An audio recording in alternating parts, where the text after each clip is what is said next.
વિનુષભાઈ, આજે જે મહેંદી સ્કૂલની અંદર ખાસ જે હજને લઈને તરબિયત કાર્યક્રમનું આયોજન કરવામાં આવ્યું છે, આખા દિવસનું શેડ્યુલ કઈ રીતનો કાર્યક્રમ હોય છે અને એમાં તરબિયત માર્ગદર્શન માટે કોણ આવ્યું હતું, તો સમગ્ર માહિતી આપો.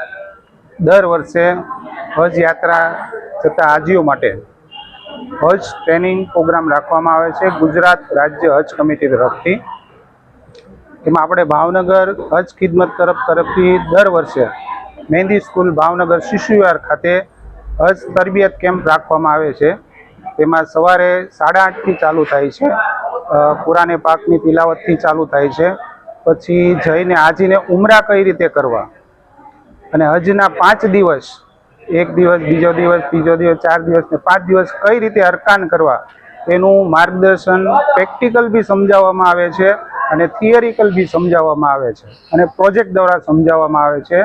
અને તે માસ્ટર ટ્રેનર ગુજરાત રાજ્ય હજ કમિટી દ્વારા માન્ય માસ્ટર ટ્રેનર અબ્દુલ ગનીભાઈ મોમીન આવ્યા હતા અને સવારથી ચાલુ છે અને અત્યારે બી ચાલુ છે અને સાંજ સુધી ચાલુ રહેશે.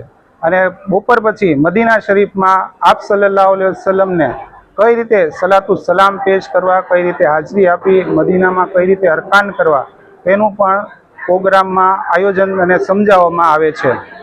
હવે આજે જે હાજીઓ છે ભાવનગર જિલ્લામાંથી, કેટલા હાજીઓ છે આ વર્ષે 2024માં હજ માટે જવાના? ભાવનગર જિલ્લામાંથી 300 હાજી છે, પછી અમરેલીમાંથી 35 હાજી છે અને બોટાદ જિલ્લામાંથી 35 છે.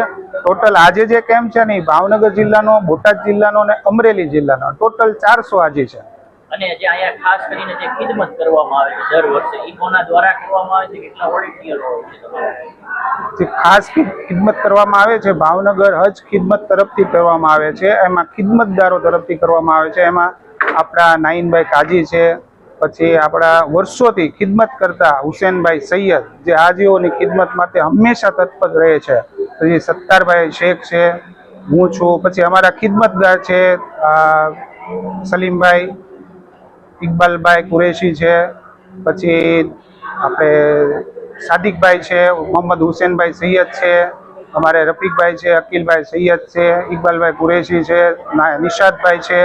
એમ ટોટલ ખિદમત ગ્રુપ તરફથી દર વર્ષે ફોર્મ સ્ટાર્ટ થાય ત્યાંથી લઈ અને આ જે કેમ્પ પૂરો થાય ત્યાં સુધી હજની ખિદમત કરવામાં આવે છે.